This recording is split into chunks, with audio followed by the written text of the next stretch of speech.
In the early hours of October 26, history was made in the skies over Iran. 4 Israeli pilots joined an unprecedented airstrike against the Iranian military targets. And here's why it was so important and so historic. The 4 were women. Chris Mitchell reports from Jerusalem. The strike marked the first time women navigators took part in such a critical operation. It targeted missile production facilities and surface-to-air missile sites deep in Iranian territory, more than 1,000 miles from Israel. For the women who took to the skies, this mission served as both a professional milestone and a message of resilience. In a statement, the Israeli Air Force said this mission was not just a response to aggression, but a demonstration of our commitment to excellence and equality. These pilots have shown that no barrier, physical or historical, can limit what our Air Force can achieve. The inclusion of women in combat roles has been a long journey for the IDF, which began integrating female pilots in the 1990s. Then Alice Miller, who dreamed of being an Israeli Air Force pilot, took her petition to Israel's Supreme Court. She fought and won the case for women to become pilots. Today, many believe these female aviators' roles in missions like October 26 showcase their vital contribution to Israel's national security. Well, Alice Miller is here with us now, and I've got to ask, what made you, or what, I guess, impelled you to say, I need to sue the government for this right? Well, actually, I wanted to be an astronaut. Ah. Yeah, and I sent a letter to NASA and asked them what I need to do in order to become a spaceship pilot. And they said, you need to be a fighter pilot in order to do that. So I said, okay, cool, I'll be a fighter pilot. I went to my physics teacher. I asked him what I need to do to become a fighter pilot. And he said to me, you know, you can't. And I'm like, why can't I? What's wrong with me, you know? And to make a long story short, in the end, I understood the only way to go about it would be to sue the Air Force. So this was way back, 1995, sued the Air Force and won the case. What do you feel after, I think it's unprecedented that women were involved in the strike on Iran? I mean, just the symbolism of it, what women are allowed to do in Iranian culture, and what did that mean to you? Well, first of all, I must say it's sad. It's always sad to see fighters and people fighting. You know, like, it feels like somewhat of a failure of humanity when we have to fight. You know, can't we find a way to get along? So it always starts there for me. But since we are fighting, you know, women should be able to bring themselves as they are. And I think there's no reason for women not to be pilots. It's been proven all over the world. Women are as good a pilot as men are, sometimes even better. And it's the way it's supposed to be. I was disappointed by having 4 women pilots as among 100 pilots. You know what I mean? It's been 30 years since the court case, and only 4 pilots. But, you know, society, in order for society to change, it's like an enormous ship. It takes time for the ship to move direction. It's not something that happens in one day. And I feel now, after, like, it's been a generation, now we're going to see an exponential change and much more women engaged. Well, let's talk about the basics of the conflict, because you're quoting Rodney King, why can't we all just get along? Yes. And it's sort of an old question. And so I'll ask it, why can't people just get along in the Middle East? You know, the children of Abraham, whether it's from Isaac or Ishmael, why can't they just get along? Well, I'll tell you what I think. It's my personal opinion. You know, after the 7th of October, I'm living in the north of Israel, in a small kibbutz, just above Magdala, where Mary Magdalene comes from. And after the 7th of October happened, we were sure Arabs are just going to come off the hills and slaughter us in our houses in the north of Israel. And we put up these teams of how we're going to fight them, how we're going to combat them, etc.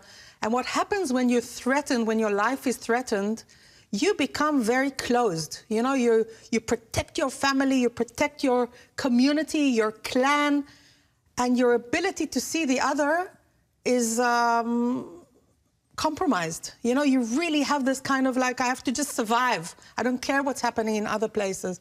And I said to myself, I am not prepared for my heart to go that route. I want to see the whole human race as one family. And that is when I left my job as VP Space in a startup company and said to myself, I want to do humanitarian work. And since then, I've been the CEO of Natan, Worldwide Disaster Relief. What I want to do is I want to help people in need, period. And I think that if people shift their vision from me, mine, what I think, what I believe, into seeing, you know, that we're all God's creation, all of us. Doesn't matter if you're a Christian, a Jew, a Muslim, a Hindu, a Buddhist. It doesn't matter. We are all God's children. We have to find a way to get along and live this life peacefully because we all want the same thing. We want only one thing. We want our kids to be happy. This is what we want in life. Everybody wants this. So I feel that politicians should look in this direction in order to solve problems instead of, you know, the might, the force, I don't know, all these other ways of dealing with problems. Well, what you outlined is what I think one of the great beauties of Israeli culture is that in the face of all the attacks, in the face of violent anti-Semitism, you make a conscious decision to say, no, I'm not going to shrink back. Yes. I'm going to reach out with love and compassion. I'm going to help people. And Israel, here's tiny Israel, size of New Jersey, and reaching out to over 140 countries. And it's not something new in Israeli culture. It goes all the way back to Golda Meir in the 1950s. I can't look at the poverty in Africa and not do anything about it. Yes, true. Going back to your life on the kibbutz, I do pay attention to architecture, and one of the things I noticed in the kibbutz is that there's a fence around it, and there's a watchtower, and those structures are ancient. They go back to the 1920s. Yes. Why was it necessary to have that sort of enclosure with a watchtower? What was going on that caused that to be built? Well, this is a long historical conversation, but people came from all kinds of places into places where there was a local population and started creating something and had to protect what they were creating. You know what I mean? New ideas, different ways of living, local population that existed there didn't always see it with a good eye. You know, we had to protect ourselves, that's for sure, but that's a long, long time ago. Today, we don't have a watchtower in our kibbutz anymore. We do have a fence, that's true. Well, there was one in the Gaza envelope. Yes. They were forced to it, and you know they call themselves Rocket Town and these things because of the number of attacks. You know, the aspiration that all people everywhere want a better future for their children, that's not necessarily true within the Palestinian, particularly within Hamas. I'm greatly disturbed when I hear parents say that, you know, my child killed Jews, and this is the proudest moment of my life. Yeah, it's very disturbing. It's not just in Gaza. That's a quote from a father in Jordan. Yes. What's your response to that kind of ideology? It's sad. It's sad that it has succumbed to this. It's sad that a mother can go from, you know, holding her newborn baby and seeing, you know, the love she put into creating this baby and having this baby to the day when she can say, I'm proud this baby died for anything on earth. You know, being proud for death of anything doesn't seem like the way we should go as human beings. You know, we all are born in love. It starts off in love. And it's very sad that it ends this way. You know what I mean? And we have to work on this. You know, it has to be something that has to be changed on earth. But we have to never forget that even that person who has done the most atrocious acts was born in love. That is where he came from. It's not that I'm saying it's okay what he did, but we have to be able to see, you know, like love your neighbor as you love yourself, or whatever the saying, however it goes in English. You know, we have to see this. We have to see the beauty of human beings wherever they are. And of course, stay safe, protect ourselves. But, you know, we are one big family. Well, you just got a glimpse into the ideology of Natan. Operation Blessing has been working with Natan since the earthquake in Haiti, that devastation, earthquake in Nepal, that devastation. And I've got to say, you guys do it first class. I mean, you're a real testimony. You're fulfilling Isaiah, a light to the nations. Thank you very much. And it's wonderful. What's next for Natan? So Natan, we have 1,700 volunteers that doctors, nurses, psychologists, social workers, and whenever there's a disaster anywhere on earth, within 24 hours, we're there. We open a clinic and serve people.